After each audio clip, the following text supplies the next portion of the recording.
शिवाजी जी, आपका सीधी बात में बहुत बहुत स्वागत है। नमस्कार। धन्यवाद। आपके यहाँ जब आपने टेक ओवर किया था तब कोरोना नया नया शुरू हुआ था, और उसके बाद आपने जिस तरह से उसको हैंडल किया, इंदौर का मॉडल बन गया एक, कितनी सफलता से आपने इंदौर मॉडल को शुरू किया। अब 13 महीने या 14 महीने के बाद लगता है कि स्थिति फिर उससे बदतर है, बड़ी नहीं है। हम आपसे पूछना चाहेंगे, कहाँ प्रशासन फेल हुआ, कहाँ जनता फेल हुई, किसको जिम्मेदार ठहराएंगे आप? देखिए, मध्य प्रदेश के संदर्भ को अगर आप देखें तो पहले भी हमने बेहतर व्यवस्था की थी और अभी भी हम लगातार प्रयासरत हैं। इतना जरूर है कि ये दूसरी लहर नहीं, ये तो आंधी और सुनामी जैसी आ गई। अब हमारे सामने दो तरह की चीजें हैं। एक हमारी चिंता है जो संक्रमित हैं उनका इलाज बेहतर हो पाए, लेकिन दूसरी भी हमारी चिंता है कि मध्य प्रदेश में लगभग 8 करोड़ आबादी है हमारी।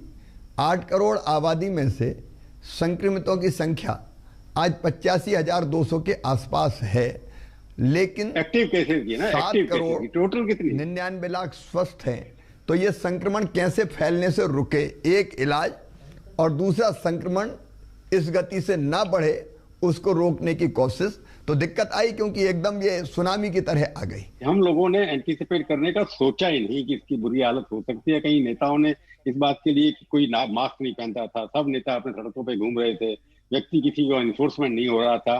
तो जो आपको लगता था कि खत्म नहीं हुआ जब तक, तो आप लोगों ने या सरकार ने या व्यक्तियों ने या सिटीजन ने एक दूसरे के साथ धोखा किया और जनता के सामने जो कठिनाइयां खड़ी की है, उसके लिए हम सब मिलकर के जिम्मेवार नहीं है क्या?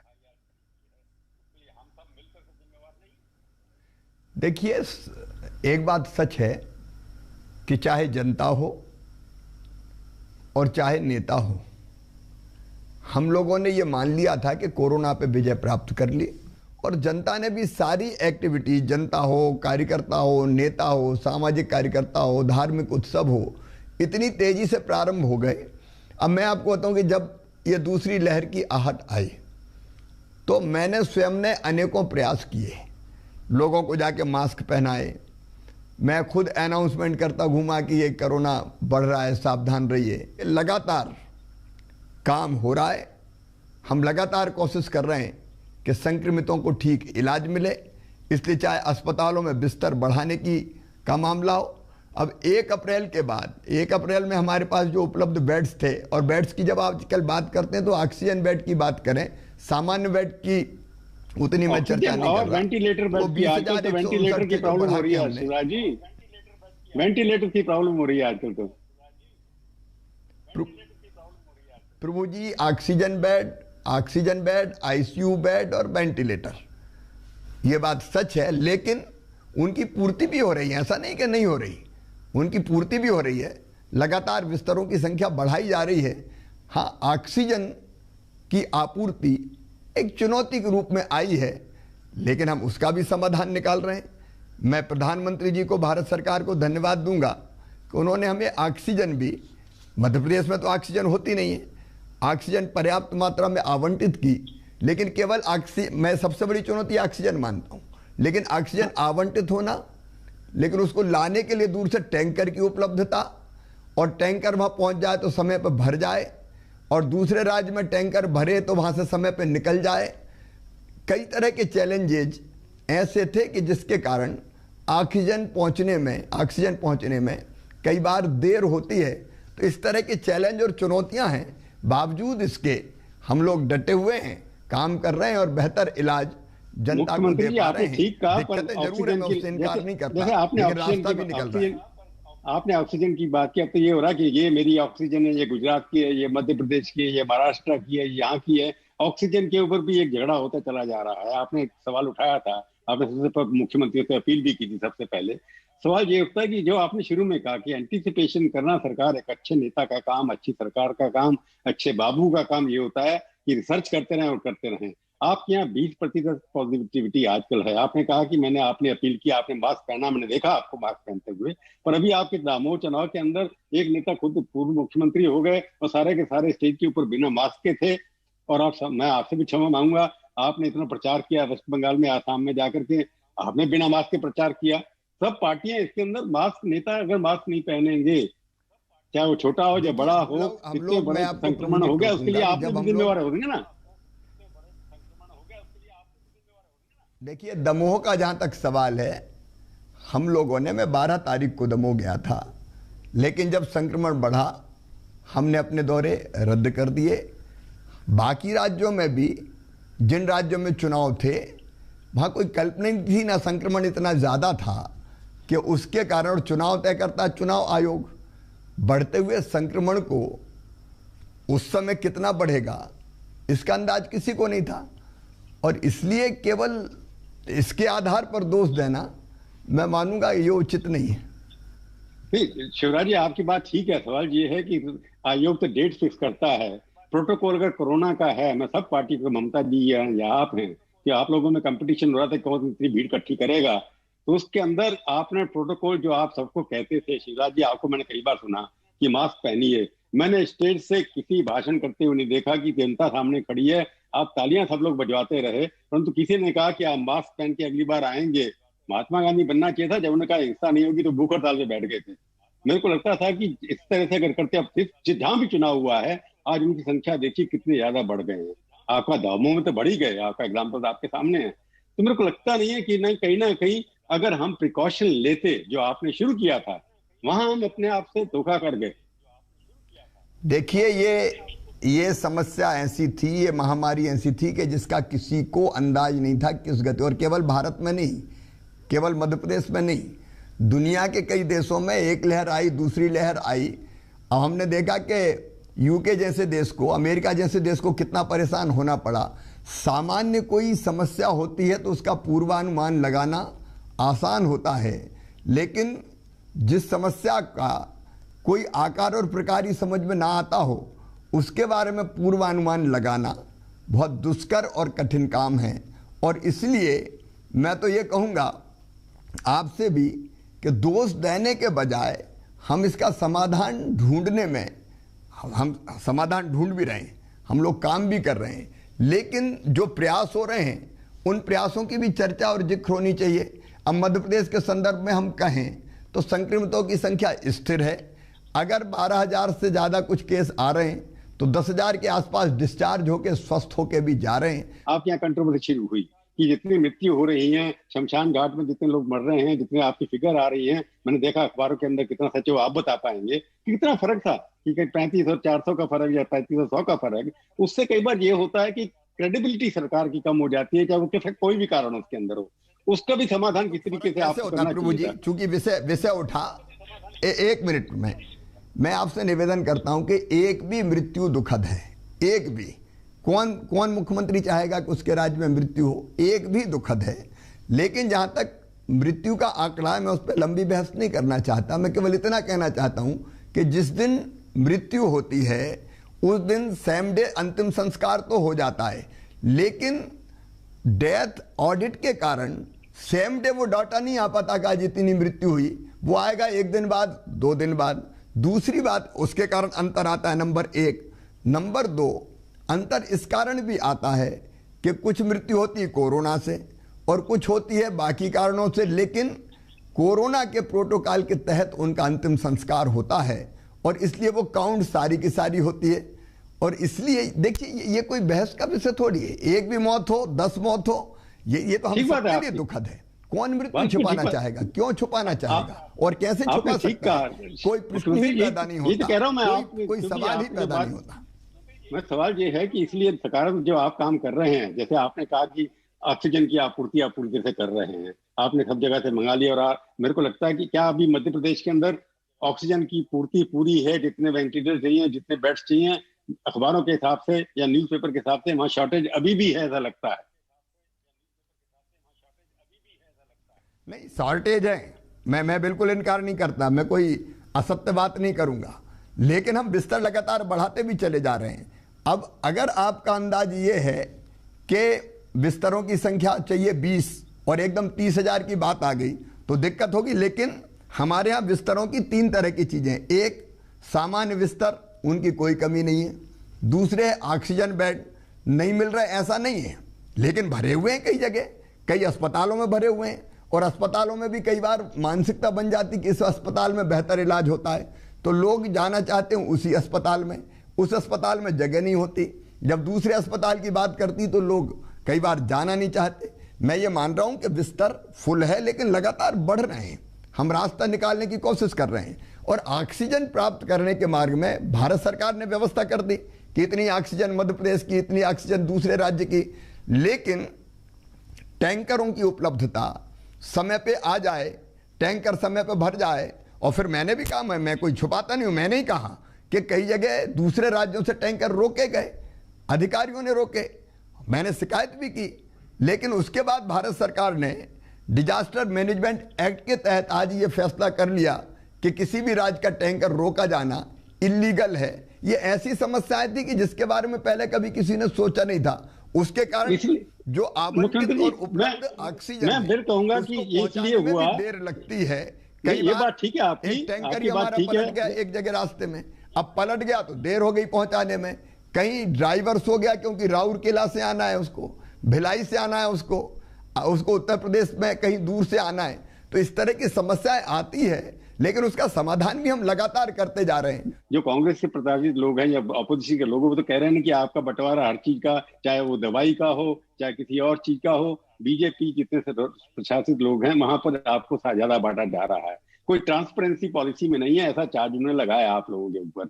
प्रधानमंत्री श्रीमान नरेंद्र मोदी जी, वो 130 करोड़ भारतवासियों को अपना परिवार मानते हैं और सचमुच में वो भारत के लिए वरदान जैसे हैं, जिन्होंने संकट के समय एक सक्षम और सबल नेतृत्व तो पहले भी दिया है, आज भी वो दे रहे हैं। ये बात करना घटियापन है किसी का कि भाजपा शासित राज्यों को ये दे दिया। जो मिल रहा है वो सबको मिल रहा है। आपदा भी अगर आप देखें, अब कांग्रेस के मित्रों ने तो ये बना दिया कि अगर राज्य में कोई दिक्कत आई भाजपा शासित तो सीएम जिम्मेदार है, कांग्रेस शासित राज्यों में दिक्कत आई तो पीएम जिम्मेदार है, उनकी कोई जिम्मेदारी नहीं है। मैं इस समय कोई आरोप प्रत्यारोप की बात नहीं करना चाहता, लेकिन इस समय इस तरह की बात करना मनोबल तोड़ने की कोशिश है, लड़ाई को कमजोर करने की कोशिश है। और यह किसी भी कीमत पर प्रतिपक्ष को कम से कम कोरोना जैसी महाविकट आपदा में नहीं करनी चाहिए। हम लोगों ने विपक्षी दल के लोगों को भी सर्वदलीय बैठकें बुलाई, बातचीत की, सबका सहयोग मांगा। मैं राज्य की बात कर रहा हूँ, चर्चा की। अब आपने अपील की, मैं बात को मानता हूं, ऐसे संकट के समय सबको साथ चलना चाहिए। इस समय आरोप लगाने से क्या होगा? नहीं, आपने मुख्यमंत्री सबको कहा, आपने सब धर्म के लोगों का इकट्ठा होकर के आना चाहिए। आपका मैंने भाषण सुना, आपकी प्रेस स्टेटमेंट भी देखी, पर सवाल जब ये उठता है कि जब आप कुंभ जैसी चीजें, जैसे पिछले साल सारे धार्मिक हमारे आए थे, दिवाली भी आई थी, सब कुछ आया था, आप लोगों ने उसके ऊपर रोक लगाई। इस बार आपने सब खुला छोड़ दिया। कुंभ जैसे है, कुंभ अच्छा है, हिंदुओं के लिए अच्छा है, सबके लिए अच्छा है। इस तरह के जो प्रयोग हो रहे हैं, चुनाव हो रहे हैं पंचायत में, इसके लिए कुंभ के वजह से अब देखिए 5000 वहां पर केस बढ़ गया, और जो लोग आएंगे उनका क्या असर होगा। ये सब प्रिवेंशन के लिए क्यों नहीं हुआ? कि आप हर जगह कई बार चार्ज लगते हैं कि वोटों के लिए सब कुछ भी करने के तैयार हैं। आपने अपील की सब धर्म के लोगों को इकट्ठा होना चाहिए, पर रिजल्ट क्या निकला? चार्ज लगाना हो तो कोई कुछ भी चार्ज लगा दे। अब कुंभ के बारे में खुद संतों ने फैसला किया, समय से पहले महाकुंभ समाप्त किया। जब कुंभ तय हुआ था, जब कुंभ लग रहा था, तब हरिद्वार में, उत्तराखंड में, देश के कई हिस्सों में ऐसा संकट ही नहीं था। और जब संकट आया तो संतों ने स्वयं ये तय किया कि अब कुंभ नहीं होगा, कुंभ जल्दी समाप्त किया। एक बड़ा डॉक्टर ने कहा कि कोरोना की बड़ा एरोगेंट है, कोरोना उसकी ईगो बड़ी है, वो किसी घर में बिना बुलाए नहीं जाता जब तक आप बाहर जाके उसको बुलाए नहीं। तो ये धर्म, जो भी इलेक्शन हुआ, आपने इन्वाइट किया कोरोना को आने के लिए, आपका पता नहीं था, परंतु कोरोना फैलता है लोगों से मिलने से, ये सबको पता था। इसके लिए कोई रॉकेट साइंस की बात नहीं है। मैंने मुख्यमंत्री का एक इंटरव्यू किया, उन्होंने कहा केंद्र सरकार से इस बार कोई प्रोटोकॉल ही नहीं दिया गया कि कौन सी मेडिसिन देनी है। पिछली बार दिया गया था क्या देना है क्या नहीं देना, इस बार कोई प्रोटोकॉल ही डॉक्टर्स को नहीं दिया गया, कैसे दिया जाना था। ये बात सच है कि नहीं, मेरे को पता नहीं। नहीं, ये बात गलत है। केंद्र सरकार ने बराबर प्रोटोकॉल दिया है और उसी प्रोटोकॉल के आधार पर इलाज हो रहा है। प्रभु जी, सारे प्रयासों को भी देखिए आप गंभीरता से। भारत सरकार लगातार प्रयास कर रही है, प्रोटोकॉल दे रही है, सब आवश्यक व्यवस्थाएं कर रही है, व्यवस्थाओं में सहयोग कर रही है। प्रधानमंत्री जी ने इस बीच में भी बार बार मुख्यमंत्रियों की अभी भी बैठक बुलाई, चाहे ऑक्सीजन का मसला हो, ऑक्सीजन के लिए ऑक्सीजन रेल चला दी, ऑक्सीजन कहाँ से इंपोर्ट है हो सकती है। प्रधानमंत्री जी ने जो हमारे आर्मी के अफसर है और उनके जो सेंटर है उनको कहा, यहाँ भोपाल मध्य प्रदेश के आर्मी अफसर मुझे आके मिले कि हम क्या सहयोग कर सकते हैं आपको, उनके अस्पतालों में वो जगह देने को तैयार है। भारत सरकार ने सारे प्रयत्न किए, ऐसा नहीं कि कोई प्रोटोकॉल ही नहीं जारी किया। न केवल प्रोटोकॉल बल्कि हर संकट के समय जब जरूरत पड़ी राज्यों के साथ खड़ी रही, और इसलिए हम आज इस संकट का मुकाबला कर पा रहे हैं। केवल आरोप प्रत्यारोप लगाने से कुछ नहीं होगा। मैं तो ये कहता हूं कि हम सबको मिलके इस चुनौती से निपटने में सकारात्मक माहौल बना के सब एक होकर लड़के इसको कैसे पराजित करें, और इसको हराएंगे, फिर हराएंगे। मुख्यमंत्री जी, आपकी बात बिल्कुल ठीक है। जब देश के अंदर, जब सारे देश के अंदर 1 साल के बाद 12 महीने के बाद जब जीत गए थे जिस वार को, जिसमें हम जीत के उसमें हारते दिखाई दे रहे हैं और 3 लाख लोग संक्रमित लोग हो रहे हैं, तो आरोप प्रत्यारोप तो लगे, इसके लिए सारे राजनीतिक दलों को जिम्मेवारी लेनी पड़ेगी। परंतु वैक्सीन पॉलिटिक्स है, दवाइयों की पॉलिटिक्स है, उसके बारे में बात करूंगा एक छोटे से ब्रेक लेने के बाद। शिवराज जी, एक बार फिर से स्वागत है आपका। वैक्सीन पॉलिटिक्स पे आ जाइए। आपने कहा कि पूरी सरकार तैयारी कर रही है, वैक्सीन की नई पॉलिसी अनाउंस की है प्रधानमंत्री जी ने। उसने कहा है कि 50% सेंट्रल गवर्नमेंट को देंगे और बाकी 50% स्टेट गवर्नमेंट को देंगे। 400 रुपए, 600 रुपए आपने पहले अनाउंस कर दिया कि फ्री मिलेगी, पहले सबसे पहले आपने किया था। हालांकि कांग्रेस वाले क्लेम करते हैं कि सोनिया गांधी, मनमोहन सिंह जी ने सबसे पहले कहा सबको लगना चाहिए। इसके अंदर ये चीफ मिनिस्टर कांग्रेस का कहना ये है कि एक ही रेट पे स्टेट गवर्नमेंट को और सेंट्रल गवर्नमेंट को मिलना चाहिए। आप इस बात से सहमत है कि नहीं? मुझे समझ में नहीं आता इसमें काय की पॉलिटिक्स है। वैक्सीन भारत में बनी, वैक्सीन लगना शुरू हुई, 45+ को वैक्सीन लग रही है। सबको का ये सोचना था, प्रधानमंत्री जी ने तय किया कि 1 तारीख से 1 मई से अब 18 साल से ऊपर के भी जो हमारे नौजवान हैं उनको वैक्सीन लगेगी। अब इसमें कौन सी पॉलिटिक्स हो गई?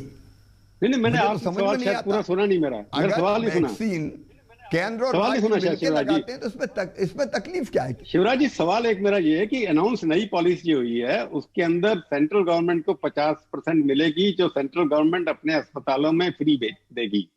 स्टेट गवर्नमेंट को 50 मिलेगी, वो फ्री देंगे कि नहीं देंगे? आपने तो अनाउंस कर दिया मैं फ्री दूंगा। पर कांग्रेस वालों का कहना यह है कि जिस रेट पे सेंट्रल गवर्नमेंट को मिलती है वैक्सीन, उसी रेट पे प्रदेश की सरकारों को भी मिलनी चाहिए। भारत सरकार सदिच्छा से, सद्भाव से ये काम कर रही है। जो नीति बनाई है परफेक्ट है, और उसी के हिसाब से हम अपने मध्य प्रदेश में भी वैक्सीनेशन का काम करेंगे। नहीं, आपको भी इसी रेट पे मिलनी चाहिए 150। जिस रेट पे सरकार खरीद रही है केंद्रीय सरकार, उसी रेट पे आप खरीदेंगे? नहीं, हमने तो जो तय किया है केंद्र सरकार ने, बिल्कुल तय किया है, परफेक्ट है। नहीं, वो अपने लिए ठीक है। प्रधानमंत्री जी का अभिनंदन करता हूं, वो उपलब्ध करवा रहे हैं और लगातार ये प्रयास कर रहे हैं कि वैक्सीनेशन का काम हो जाए। नहीं, आपने पहले शुरू में कहा कि वैक्सीनेशन आपके यहाँ काफी लगी है, 70-80 लाख लोगों को लगी है। अब आप बाकी कंट्रीज में देखेंगे 39% लोगों को लग गई है, अमेरिका के अंदर 30% लोगों को लगी, यूके के अंदर। हमारे यहाँ अभी भी 4% लोगों को लगी है, क्योंकि वैक्सीनेशन की जितनी स्पीड आपने, हालांकि सबसे ज्यादा वर्ल्ड के अंदर रिकॉर्ड है हमारा कि हमने सबसे ज्यादा लगाई है। जो हमने अपनी एक टीम बना दी है वैक्सीनेशन की, वो इस पे काम कर रही है, और जो प्रक्रिया तय है मिलने की, वो प्रक्रिया पूरी करके फिर हम लोग वैक्सीनेशन का काम करेंगे अपने यहाँ। आपके यहाँ अभी लगता है कि पहले शहरों के अंदर था, चल रही, वो लगातार चालू रहेगा। जो शहरों के अंदर पहले था, शिवराज जी आपने इतना काम किया वहां पर, पहले इंदौर में किया, बाकी जगह किया, अब थोड़ा थोड़ा आपके यहाँ गाँव में भी फैलता जा रहा है, उसके लिए भी आपने कोई प्रबंध किए होंगे, जरा बताएंगे? देखिए, मध्य प्रदेश में अद्भुत प्रबंध हुआ है। हम लोगों ने, मध्य प्रदेश की जनता ने एक फैसला किया। मैंने प्रारंभ में आपको बताया था कि हमारी 2 तरह की रणनीति, एक संक्रमितों का इलाज और दूसरे संक्रमित ना बढ़े इसका प्रयास। मध्य प्रदेश में, मध्य प्रदेश के गाँव ने, अनेकों गाँव ने यह तय किया, एक ने नहीं अनेकों ने, कि हम कोरोना कर्फ्यू लगा रहे हैं अपने गाँव में। हमारे गाँव से कोई बाहर नहीं जाएगा संक्रमित हैं अगर तो, और सामान लेने की जरूरत पड़ेगी तो कोई 2-3 लोग जाएंगे, वो लेके आ जाके गांव में वितरित करेंगे। गांव ने आत्मानुशासन का परिचय दिया, लोगों ने खुद फैसला किए। शहरों में कई मोहल्लों ने तय किया कि हम बाहर नहीं जाएंगे, हम अपनी कॉलोनी में रहेंगे, अपने मोहल्ले में रहेंगे, और हम कोरोना को यहीं रोकने का प्रयास करेंगे। और इसलिए मध्य प्रदेश में कई जगह स्वतः स्फूर्त कोरोना कर्फ्यू प्रारंभ हुआ, व्यापारी संघ आगे आए, उनने कहा कि नहीं हम ये सहयोग करेंगे, इंडस्ट्री चालू रहेगी, उपार्जन चालू रहेगा, कंस्ट्रक्शन एक्टिविटी चालू रहेगी। लेकिन ऐसी गतिविधियां जिससे कोरोना का संक्रमण फैलता है उसको हम रोकेंगे। तो एक तो जनता ही ने फैसला किया कई तरह की गतिविधियां रोकने का कोरोना कर्फ्यू के रूप में, वो जनता का, जनता के लिए, जनता के द्वारा है। नंबर 2, ये भी तय किया है कि जिन गांव में संक्रमण है वहां घर घर जा रहे हैं हम लोग। प्लान हो रहा होगा, आपके यहाँ से भी हो रहा होगा और लोग आ भी रहे हैं बाहर से। उनके पिछली बार मैं देखा बेचारों के पास पैसा भी नहीं था, कुछ लोग कैश ट्रांसफर कर रहे थे। दिल्ली में कहा कि हम 6,000 रुपए दे देंगे। जो प्लान हो रहा है आपके यहाँ से जो आ रहे हैं जो गरीब आदमी, उनके लिए कोई आर्थिक व्यवस्था किया आपने? जो बॉम्बे से आ रहा होगा, कहीं और से आ रहा होगा। पलायन अभी कहीं दिखाई नहीं दिया। मध्य प्रदेश से तो किसी को जाने का सवाल ही नहीं है। अभी मध्य प्रदेश में आने वालों की संख्या भी बहुत बड़ी नहीं है, कहीं ऐसे दृश्य दिखाई नहीं दिए कि बड़ी संख्या में लोग आ रहे हों। फिर भी जैसा मैंने प्रारंभ में आपको बताया कि जो आएंगे उनके रहने की व्यवस्था, उनको काम की व्यवस्था, भोजन की व्यवस्था वो हम कर रहे हैं। 3 महीने का निःशुल्क राशन मिले, इसका इंतजाम हमने किया है। आगे जो और ज़रूरत पड़ेगी उस ज़रूरत को भी हम निश्चित तौर पर करेंगे। जो स्ट्रीट वेंडर हमारे हैं, अगर उनका काम धंधा कहीं इसमें सुचारू रूप से नहीं चलता तो उनके खाते में भी पैसा डालने की योजना हमने बनाई है। लेकिन अभी पलायन की कोई ऐसी स्थितियां नहीं है। एक राजनीतिक सवाल आपसे पूछूंगा, क्योंकि आपने बीजेपी के स्टार कैंपेनर थे, आपने धुआंधार प्रचार किया, आसाम में किया, केरला में किया, तो आपको क्या लगता है कहां कहां सफलता मिलने वाली है आपको? अब मैं फिर कोरोना में चुनाव की बात करूंगा तो आप फिर कहेंगे कि पॉलिटिकल सोच रहे हैं। वो तो खत्म हो गया ना, आपने चुनाव खत्म हो गया। इसलिए मैं कहता हूं देश की जनता का विश्वास, देश की जनता का विश्वास भारतीय जनता पार्टी में है, प्रधानमंत्री जी में है। और मुझे पूरा विश्वास है कि जिन राज्यों में चुनाव हो रहे हैं वहाँ की जनता भी हमारे साथ खड़ी, भारतीय जनता पार्टी के साथ खड़ी है। अच्छे परिणाम आएंगे, लेकिन इस समय उन परिणामों की तरफ हमारा ध्यान नहीं है। हमारा ध्यान है चुनाव की तरफ नहीं है, कोरोना को कंट्रोल करने की तरफ। जहाँ तक चुनाव का सवाल है, जनता का आशीर्वाद मिलेगा, भारतीय जनता पार्टी जीतेगी। चलो शिवराज जी, आप सीधी बात में आए, आपका बहुत बहुत धन्यवाद। आपको भी धन्यवाद, बहुत बहुत धन्यवाद। तो ये थी आज की सीधी बात। सीधी बात का ये कार्यक्रम आपको कैसा लगा? आप अपनी राय हमें ईमेल के जरिए भी भेज सकते हैं। अगले हफ्ते आएगी बारी किसी और हस्ती की और उनसे हम करेंगे सीधी बात। इंतजार कीजिए, तब तक और देखते रहिए आज तक।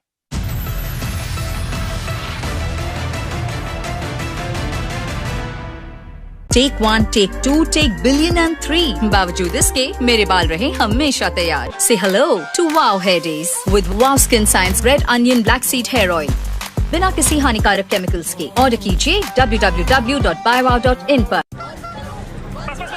भाई साहब कितना हुआ? सर 120। 120 हारा, 120 लगनी चाहिए। और भी लोगों से पूछते हैं कहाँ गए सबके सब।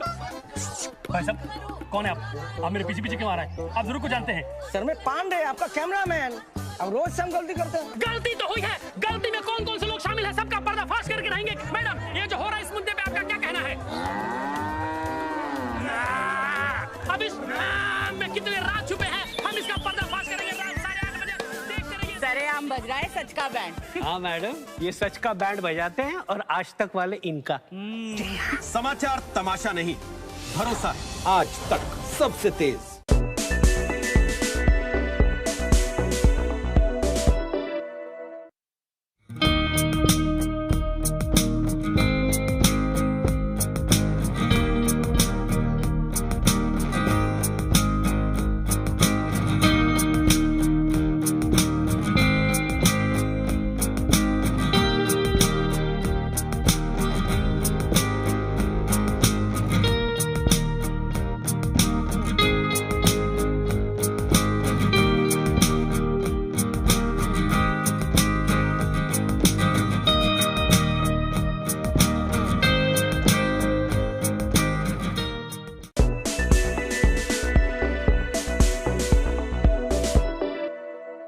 आप देखते रहिए आज तक। और हाँ, मास्क पहनना मत भूलिएगा।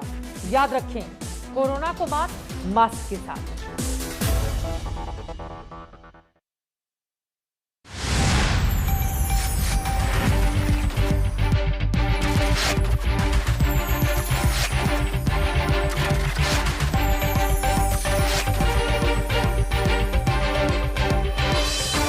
was presented by Patanjali Dant Kanti, oral hygiene में देश का number 1 toothpaste brand. Take 1, take 2, take billion and 3 बावजूद इसके मेरे बाल रहे हमेशा तैयार। Say hello to wow hair days with wow skin science red onion black seed hair oil, बिना किसी हानिकारक केमिकल्स के। ऑर्डर कीजिए www.buywow.in पर। भाई साहब कितना हुआ? सर 120। 120 हारा, 120 लगनी चाहिए। और भी लोगों से पूछते हैं कहाँ गए सबके सब।